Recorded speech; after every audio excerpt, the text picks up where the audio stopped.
Hi friends, welcome back to my channel Godavari హర్వీలు. ఈరోజు recipe వచ్చేసి చికెన్ ఫ్రై అండి. ముందుగా నేను స్టవ్ మీద బాండీ పెట్టుకున్నానండి. ఇప్పుడు ఇందులోనే ఆయిల్ వేసుకుందాం. మనం ఆయిల్ వేస్తున్నానండి. నేను చికెన్ ఫ్రై అండి. నేను ఒక 1/2 కిలో చికెన్ తీసుకున్నాను. ఫ్రై కదా, కొంచెం ఆయిల్ పడుతుంది. ఇప్పుడు ఇందులోనే మనం ముందుగా తరిగి పెట్టుకున్న ఆనియన్స్, పచ్చిమిర్చి వేసుకుందాం.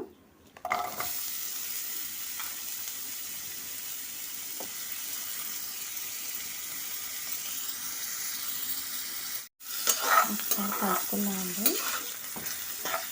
ఆనియన్స్, పచ్చిమిర్చి ఒకసారి కలుపుకుందాం. ఇప్పుడు ఇందులో మనం సాల్ట్ యాడ్ చేద్దామండి. సాల్ట్ ఆనియన్స్ వేయగానే సాల్ట్ యాడ్ చేస్తే ఆనియన్స్ త్వరగా మగ్గుతాయి.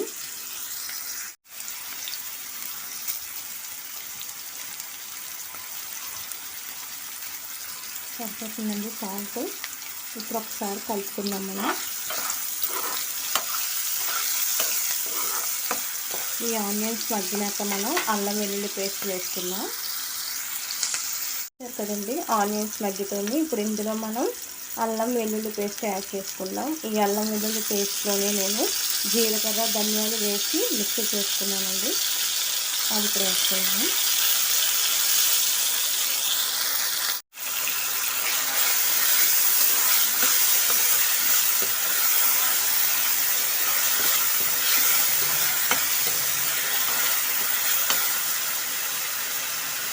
ఒక 5 మినిట్స్ మనం మూత పెట్టుకుని సిమ్లో పెట్టేసి మూత పెట్టుకుందామండి. ఓకే అండి, 5 మినిట్స్ తర్వాత మనం మూత తీసి చూద్దాం. చూసారు కదండి, అల్లం వెల్లుల్లి బాగా ఆయిల్లోని వేగింది. ఇప్పుడు ఇందులో మనం చికెను యాడ్ చేసుకుందాం. నేను ఒక 1/2 కిలో చికెను తెప్పించుకున్నానండి. సో ఈ చికెన్ నేను ముందుగా కడిగి పెట్టుకున్నాను. ఈ చికెన్ ఇప్పుడు మనం ఇందులో వేసుకుందాం.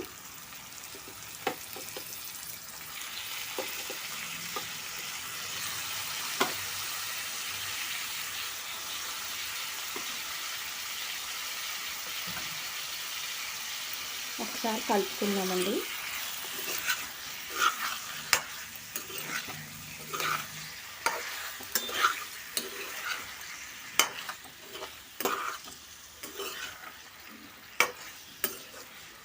ఇప్పుడు ఇందులోనే మనం పసుపు యాడ్ చేద్దాం.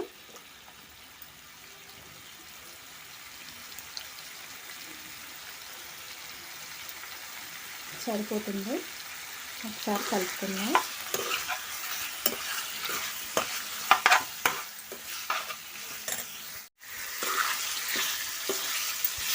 ఇలా ఒకసారి పైకి కిందకి ఒకసారి కలుపుకొని మనం ఒక 5 మినిట్స్ స్టవ్ చిన్న మంట మీద పెట్టుకొని మూత పెట్టుకొని ఉంచుకున్నామండి. నేను మూత పెట్టేసుకుంటున్నాను. స్టవ్ సిమ్లో పెట్టుకున్నామండి. ఇప్పుడు కూడా కర్రీ అనేది సిమ్లోనే ఉంటే కర్రీ బాగా మగ్గుతుంది. ఓకే అండి, 5 మినిట్స్ తర్వాత మనం మూత తీసి చూద్దాం. చూసారు కదండి, చక్కగా కుక్ అవుతుంది చికెను. ఇప్పుడు మనం ఇందులోనే గరం మసాలా యాడ్ చేద్దాం.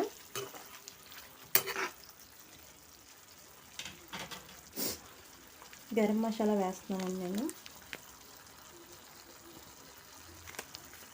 సరిపోతుంది. ఒకసారి మళ్ళీ కలుపుకుందాం. ఇప్పుడు 5 మినిట్స్ తర్వాత మనం మూత తీసి చూద్దామండి. చూసారు కదా, చికెను ఎంత చక్కగా కుక్ అవుతుందో.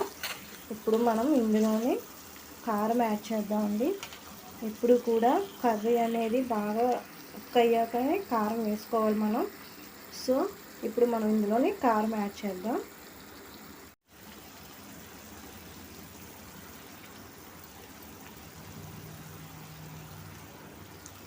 సరిపోతుందండి కారం. ఇప్పుడు ఒకసారి కలుపుకుందాం మనం కారం వేసుకున్నాక.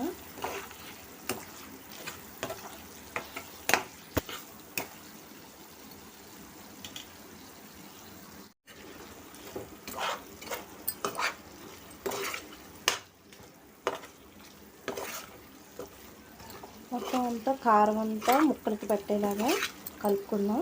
ఇప్పుడు దీని మీద మళ్ళీ మూత పెట్టేసుకుందాం అండి. మళ్ళీ ఒక 5 మినిట్స్ తర్వాత మళ్ళీ ఓపెన్ చేసి చూద్దాం. మినిట్స్ తర్వాత మూత తీసి చూద్దాం. చూసారు కదా, ఇప్పుడు ఇందులో మనం కరివేపాకు యాడ్ చేద్దామండి. ఈ కరివేపాకు వేయడం మూలన కర్రీ చాలా మంచి టేస్ట్తో పాటు మంచి సువాసన కూడా వస్తుందండి. చాలా బాగుంటుంది, స్మెల్ కూడా చాలా బాగుంటుంది, అలాగే టేస్ట్ కూడా అదురుతుందండి. సో ఒకసారి కరివేపాకు వేసుకుని మనం కలుపుకుందాం. కరివేపాకు వేయడంతోనే రుచి పెరుగుతుందండి ఇంకా. సో ఖచ్చితంగా కరివేపాకు కూడా వేసుకోండి చికెన్ ఫ్రైలోని. ఓకే అండి, ఒకసారి మనం మళ్ళీ మూత పెట్టేసుకుందాం. మూత తీసి చూద్దామండి.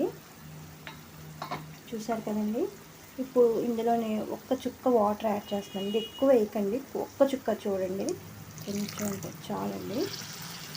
సో ఇప్పుడు మనం మళ్ళీ ఒకసారి కలుపుకుందాం. చూసారు కదా, వాటర్ అంటే నేను ఏమీ ఎక్కువ వేయట్లేదండి, జస్ట్ కొంచెం అంటే కొంచెం మనం హ్యాండ్ వాష్ చేసినంత కొంచెం వేసానండి. సో ఇప్పుడు దీన్ని అలాగే మెత్తగా ఉడకడం కోసమని నేను ఇందులోని వాటర్ యాడ్ చేశాను. మరీ ఓన్లీ ఆయిల్లోనే మనం అలాగా వేపుకుంటే ముక్క గట్టిపడిపోతుంది. సో అందుకోసమనే కొంచెం తడి తగిలితే మెత్తగా కుక్ అవుతుందండి. సో అందుకోసమనే నేను వాటర్ యాడ్ చేశాను.